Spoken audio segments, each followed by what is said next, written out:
Welcome to episode 47. Just a pregame note for you here. The Q Dog is in post-op recovery, so the ladies invade the studio. And in episode 47, my wife Jeannie talks to Coach Rita about some of the things she blamed herself for in our kids and maybe even potentially in our marriage.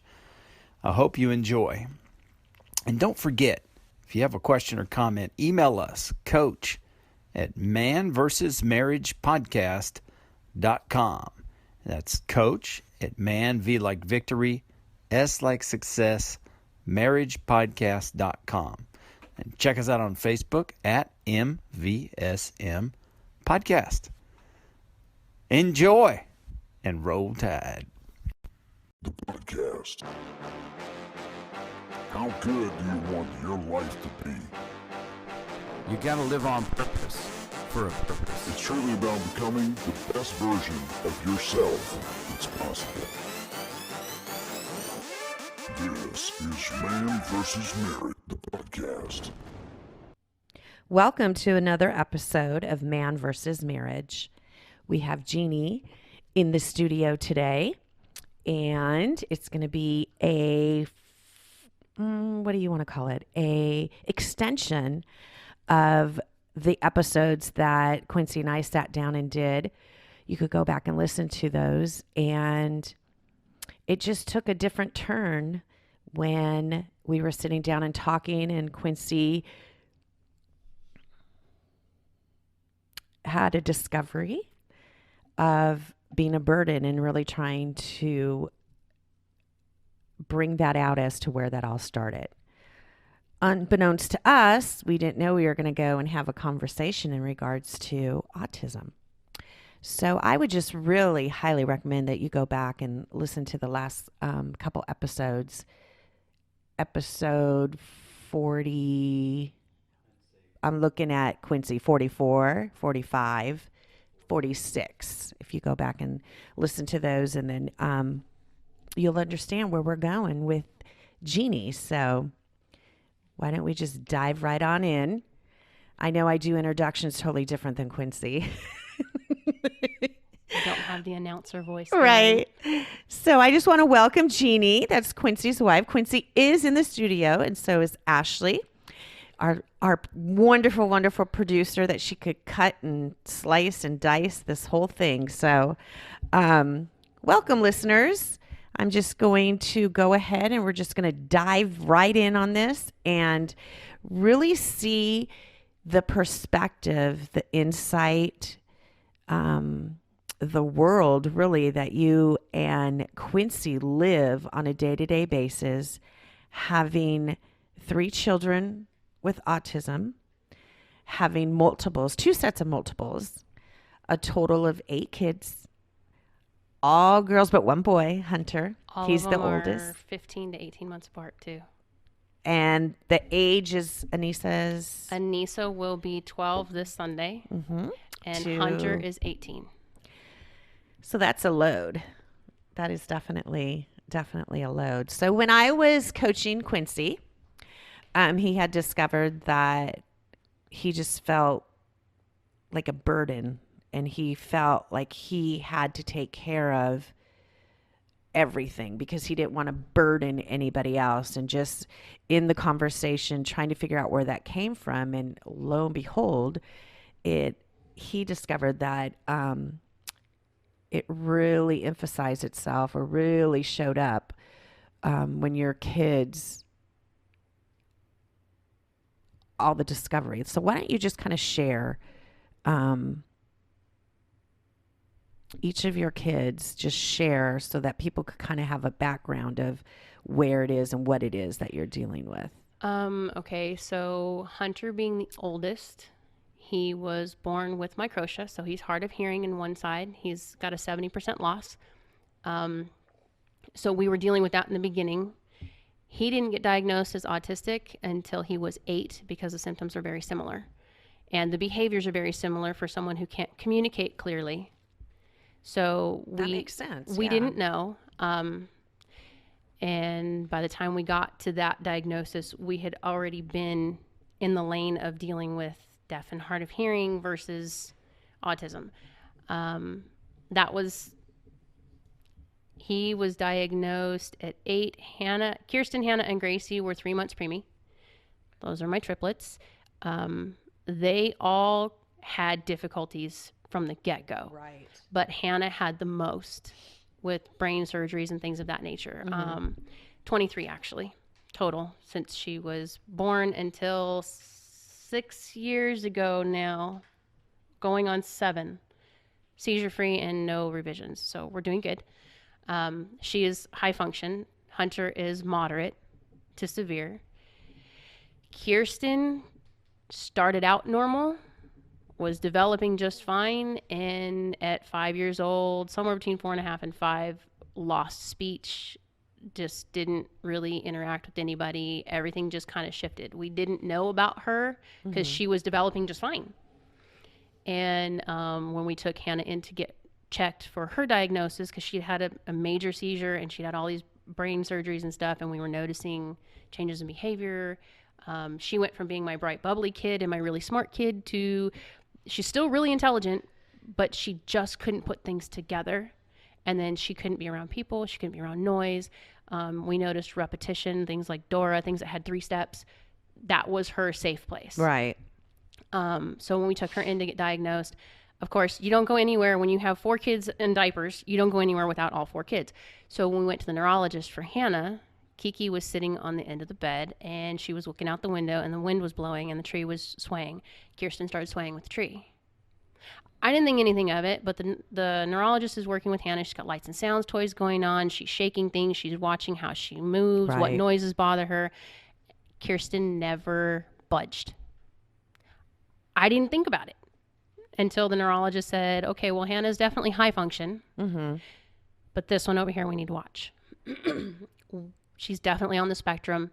She's not responding to sound. She's not responding to lights. She wanted nothing to do with anything on the table, nothing that they offered, which for a 5-year-old child is unheard of. Right. So that kind of rocked everything. Gracie has cerebral palsy, but she's very mild. It affects her elasticity in her muscles and things like that. And it affects her learning. Her comprehension is kind of foggy. She can understand something and tell it to you, but she cannot put it into writing. So there's just wires crossed. Ashlyn is our normal, our 100% mama's girl. She is exactly like me in a lot more ways that I wish she wasn't, but she came out completely normal. She was the first baby I held to full term. And she was born right in the middle of the biggest storm, shall we say. She was born, we got pregnant with her 7 months after the triplets came home. She was a surprise. Dang, people. It was not planned, but it was not a mistake. I will say that. But she was definitely a surprise. But she held full term. Thank God. That gave us 18 months between them. Our twins were a shock, but we were happy. They were both born a little early, and one has a shunt, but they are both very developmentally normal. Complete opposite personalities. Totally. But they are definitely the salt and pepper to our mix, I think. They put the flavor to everything going on in the house. And then you have Anissa, who is 100% her father's child. Totally. There is maybe a smidge of me in there with the sarcasm. If you look. But it shows up in random situations, but she is 100% her daddy's girl. She is also full term and neurotypically normal, but she is probably the goofiest of all of them and the most fun in any given situation because she's the random thought person, shall we say. Definitely. And there's no filter. There's none. So that's kind of a rundown of personalities and quirks, if you will. So, I just thought it was important that after talking to Quincy and just, doing those last episodes that I really believe that this is your guys' story.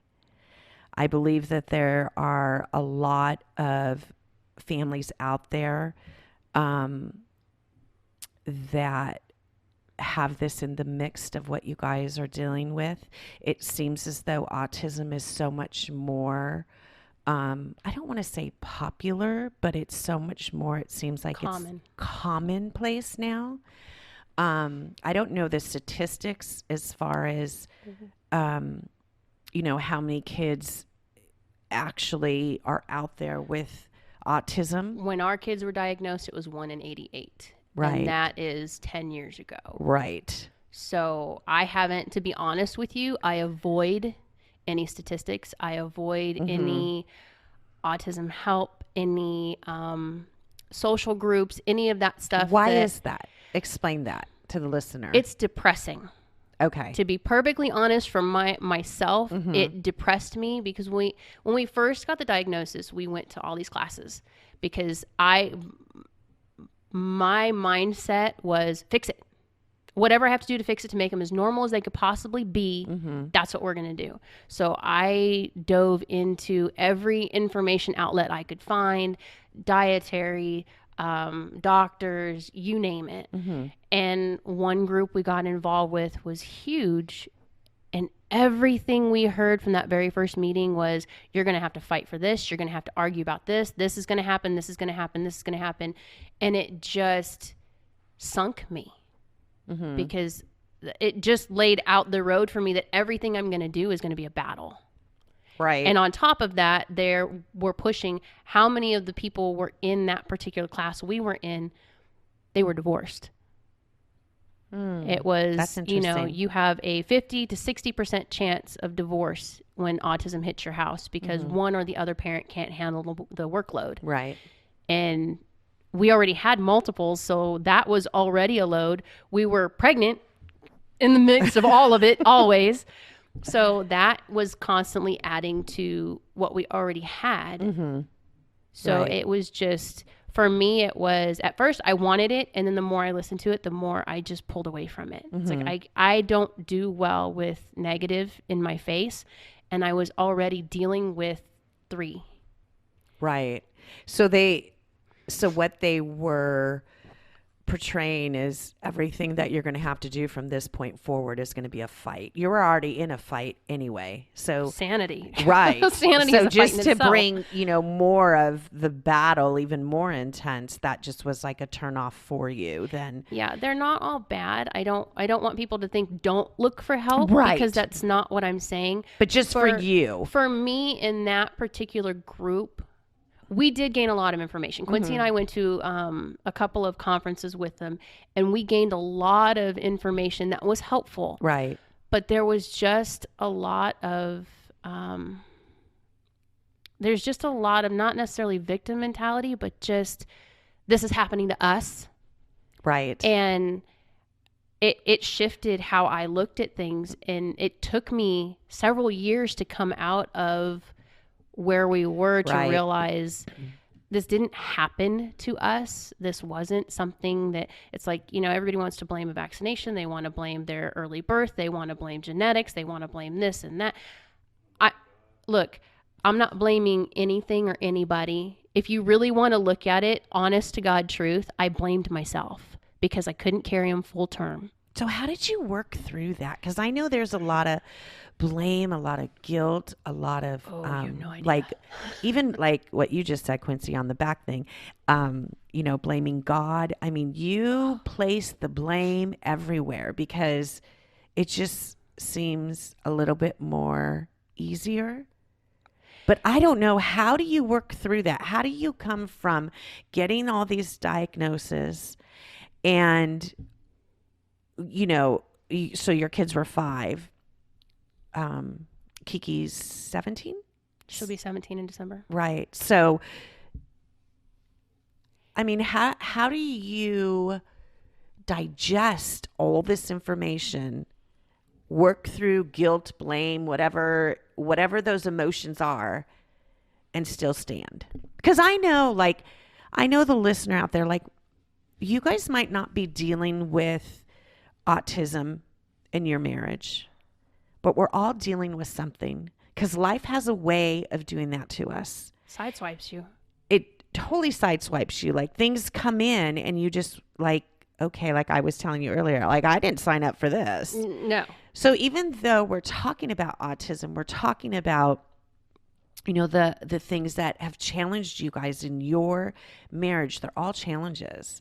So even though it's not autism that you're dealing with, you're still dealing with a challenge in your life. You could be challenged with guilt, with blame, with surgery, car accidents, anything. So It's just life. don't like tune out, because I don't have that in my marriage, I don't have that in my family, doesn't mean that this doesn't relate to you, because I think we deal with guilt, we deal with blame. It's just not, you know what I'm saying? It's just not in what it is that you and Quincy both are working through. So how did you work through that blame and guilt? And the first time I even realized it, we were doing the marriage class. It was right before you and I started coaching for the first time. Mm-hmm. And we got asked 1 to 10, where's your marriage? And we both had to answer on a separate sheet of paper. I remember this. My husband, God love him, said 7, right? 6, 7? Okay. And mine was a 3. So that was the first reality check, was, okay, we're definitely not on the same page here. But when we talked, we had to explain why.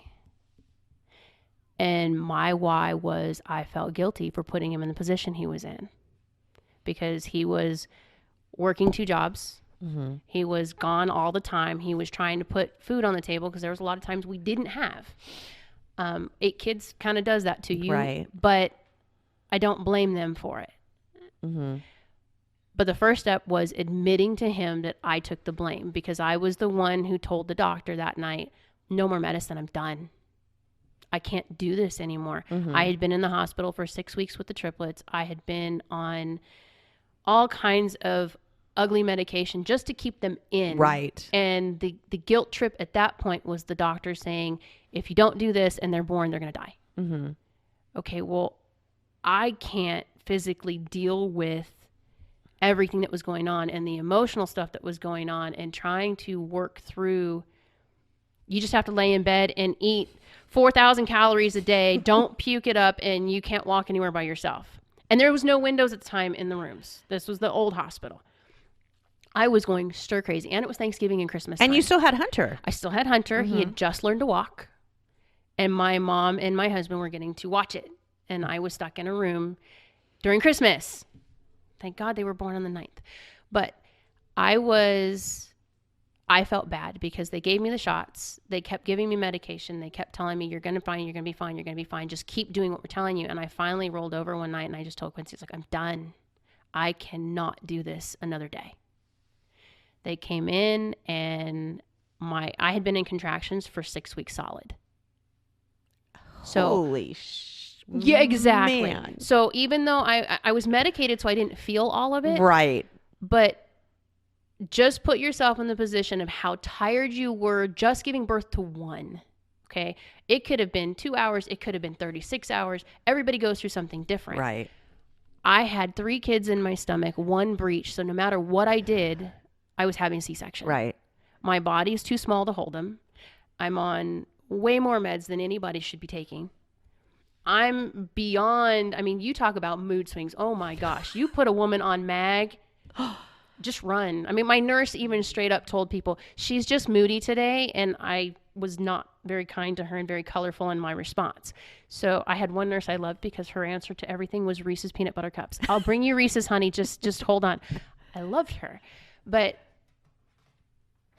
all of that was taken on by me because once they were born, they were all on oxygen. They were 2 inches wide. They were 14 inches long. So how early were they? 3 months. 3 months. So It's 29 a miracle. weeks, 2 days. It's a miracle that they Yeah. are Yeah. where they're at today. They honestly did not expect any of them to pull through. I remember that. And that was hard. And then the very first night, I wasn't allowed to go in and see them. Mm-hmm. They pulled me in my gurney, and I saw the top of the incubators, but I couldn't see my girls. Right. And I couldn't go until I could walk. They refused to let me go see them until I could walk. I was not a very good patient that night. We'll just leave it that way. But I held the guilt because I saw all the tubes. Hannah had to go through all the brain surgeries. Kiki had issues going on, but it was an oxygen thing. It was it was my fault. In my mind, it was my fault. Mm-hmm. My body failed me, and me making the choice to stop medication, it was my fault. So when we came to this marriage class and this came to light, that was the first time I'd ever said it. And Quincy's response to me was, I never, ever held you responsible for that. Mm-hmm. So then it came to, I can hold it and I can keep the guilt, or I can accept that he doesn't hold me responsible, so I don't need to hold me responsible and screw anybody else who does. Mm-hmm. That kind of took the first burden. Right. And then that opened the door for me and him. Sorry, Ashley, I'm going to screw this up because I'm coughing so much. That opened the door for me and him to come to the table with you and say, okay, clearly there's issue here. Mm-hmm. And we need to figure out how to deal with it. Right. That was just one on top of the many that we were going through at the time, but we had never discussed any of it. The way Quincy and I have done things for years was just go to survival mode and get through it. Once we get through it, we can do whatever we need to do to hash it out, what have you, but we never hash it out. Right. I think a lot of times, in different circumstances, I think a lot of when you're hit with such big and heavy things, and I remember walking you guys through this, it's like you get hit, you do what you need to do, you get through it, and you just move on. And then we got hit again. And then you do it again, and then you do it again. And it's like you never go back and I don't want to say regroup, but you never go back and like deal with those emotions, deal with mm-hmm. what went on, deal with what it is that was dealt to you, because everything is happening so fast that you never have time to really stop and process, check on the kids. I remember asking you guys, did you like check on the kids when I think it was when Hannah, and both of them were in her last seizure. Gracie was in the hospital for a bone infection. That was it. And then while we were at UCLA with Gracie discussing whether or not we were going to have to go through surgery, we got a phone call from the nurse here who was staying at the house with the kids because Kiki had a nurse and so did Hannah. And Hannah had a seizure. Right. I remember that. And we were calling just everybody. I don't care who gets there, just somebody get there, while we tried to figure out how to get from one hospital to the other hospital, an hour and a half away, which he made in 45 minutes, record time. Thank you, babe. But it was down the 405 freeway, by the way. Yeah, because the kids in rush hour traffic. You asked us if we had checked in on the kids, because Gracie being gone was a huge hit, because Gracie never had any medical issues. Mm-hmm. And it was just all of a sudden this hit, and it hit fast. Right. And then Hannah having a seizure, you've got paramedics coming in the house. You've got, the school teacher that we know down the street. Anybody, I don't care who you are, just get to my house. Right. And then the nurse had to go with her. So we were transitioning people in and out. We never stopped to think. The kids have seen ambulances come in and out of our house 17 times. This kid has been in a truck. Right. 5 times in a helicopter. So it's like, we never thought about it. I know, and we don't. I mean, we don't think about it in the moment because you're just going through it to get to the other side, and you never stop and allow yourself to just go through the emotions of, oh my gosh, what did we just go through? Because when you do that, sometimes it's like, can you get through the emotions of what you just gone through? It doesn't matter. The circumstances. Are you checking back in with each other as husband and wife, as mom and dad to the kids? Are you guys checking in on each other and, allowing and having that freedom to process some hard times, some hard life that has just been dealt with you. The majority of us don't. And what happens is we compile it, and you're like you're disengaged. Disengaged. That's a great word. That is my word. I disengaged. You just totally disengaged from your emotions because so much is happening all at once. And to engage with those emotions, you're going to have to almost relive those moments. That's probably the hardest thing for me, because in all of these things, we go back to guilt. He's working. He's doing everything he can to pay the bills. We're both stressed. We're both strung out. We're not sleeping. We're both exhausted emotionally, physically, mentally. There's nothing left to give. Right. And I'm going to go to him and tell him, dude, I'm dealing with this, and I need you to sit and listen to me right now and just pour my heart out. And it's like, he's going through it too. Right. And, right. You know, for me, it was, I'm not going to burden him with that. He's got too much on his plate. He doesn't need to deal with it right now. We'll deal with it later. Exactly. That's how most of us do life. We'll deal with it later. We'll touch base later. We'll deal with it. But then just something else comes up. Then something else. I mean, because that's life. It doesn't really sometimes just doesn't give you a break. So I think this is a really good spot to end, because then we could go into the next episode of how did this all affect your marriage? Like if we could dive into that aspect of how it affect your marriage, with some good takeaways on what it is that helped you guys through this and what got you to the other side, what got you to, where you're at today. So I think it's a good stopping point that we can just, just carry on from this episode. The podcast. How good do you want your life to be? It's truly about becoming the best version of yourself that's possible. This is Man vs. Marriage. The podcast.